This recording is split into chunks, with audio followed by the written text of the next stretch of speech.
Today is the big day. I would even say a historic day. Trump arraigned in New York City, fingerprinted. Apparently, they have dispensed with the idea of doing a mugshot. That's not happening at all.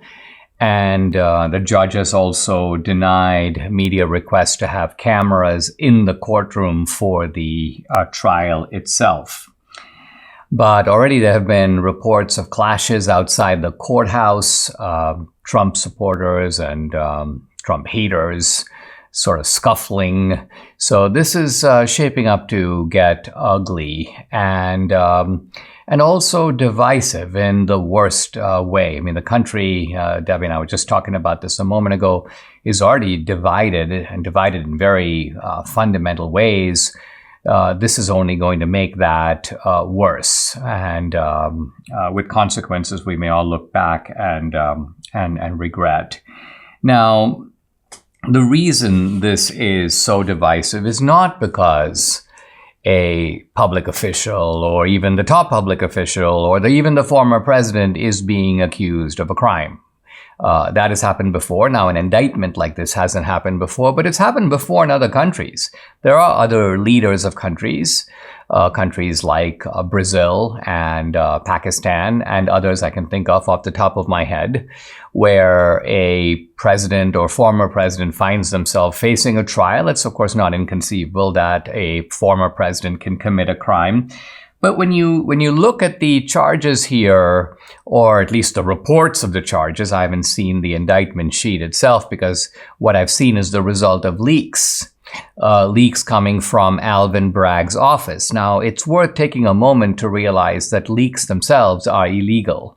And not only illegal, they're felonies, they're crimes. So there are crimes being committed by the prosecutor or by his office. Who knows who's doing the leak? Is he doing it? Are there people in his office who are doing it? It's hard for me to believe that they're not occurring, that the leaks are occurring without his consent, because he can stop them. He can find out who's leaking in the office and he can make sure that doesn't happen. Obviously, he wants this information to get out, and at the same time, we'll find out today the details of this, but they're going to make an appeal to the judge to put some sort of a gag order on Trump. Trump can't speak about it. So then the prosecution gets to leak and Trump has to stay zipped or stay silent. Trump, by the way, right after the arraignment is going to fly back to Florida. He has an event in Mar-a-Lago tonight. And Debbie and I were invited. We are not going to be able to go, but I'm going to be watching with keen interest to see what he says and what he's allowed to say. Now, here's an article in Politico. It's titled, "Trump Seems to be the Victim of a Witch Hunt. So what?" Now, let's digest that. The subtitle of the article tells you more. "It's hard to believe prosecutors would bring this case against anyone else, but that doesn't mean they're wrong."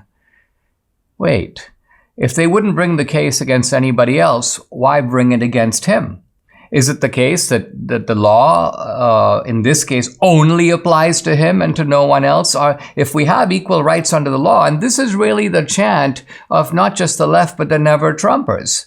Joe Walsh, whose podcast I went on recently, is like, "Dinesh, you've got to realize no one is above the law. We're all accountable to the law." Well, that is only a meaningful statement if the law is being applied evenly. But if the law is not being applied evenly, then it makes no sense to say no one is above the law, because the law is being selectively deployed against some people and not against others. This was true of my campaign finance violation. Again, if you look at the letter of the law, yeah, Dinesh exceeded the campaign finance limits. But nobody else who does that is arraigned. No one else is indicted. No one else is locked up for 8 months. Same with Trump. You've got case after case after case. Congress even had a fund in which they were paying off sexual harassment allegations. And again, it's not clear whether these allegations are true or are they just merely being made against congressmen to ruin their careers. But either way, we know that it is not uncommon for public figures to settle these cases, to make them go away, whether or not they are true. And the point here in this case is, again, whatever the truth of the matter, and I don't know exactly what it is, the simple fact of it is, it is a craziness. It is beyond crazy to accuse Trump in this matter of hush money and Stormy Daniels of, get this, and I'll pick this up in the next segment, 34 felonies.